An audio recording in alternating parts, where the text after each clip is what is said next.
আগরতলা লেকচৌনি বাজারে কাক ভোর হওয়ার আগেই অস্থায়ী দোকানপাট ভেঙে গুড়িয়ে দিল আগরতলা পুর নিগম। মাথায় হাত ব্যবসায়ীদের। তাদের বক্তব্য, নিগম কর্তৃপক্ষ তাদের সাথে অমানবিক আচরণ করেছে। তারা দীর্ঘদিন ধরে নিজের মতো করে রাস্তার পাশে বসে জীবন সংগ্রাম করে আসছিল, কিন্তু তাদের এইভাবে সরিয়ে দেওয়া কোনোভাবেই মানতে পারছেন না।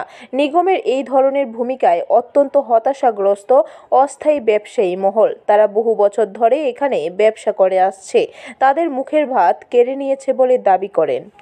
ছাতি নিয়ে দোকানদারি করা যাবে।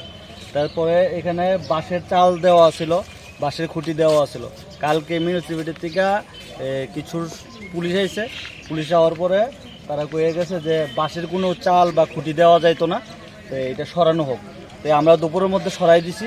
তারা বিকালবেলা আয়া ভিডিও করে নিচ্ছে। এখান থেকে ভিডিও করা নেওয়ার পরে দেখা গেছে যে ঠিক আছে, তারা চলে গেছে গা, কিন্তু সেই আবার রাত্রেবেলা আয়া সেটা আজকে। ব্যুরো রিপোর্ট, খবর ত্রিপুরা।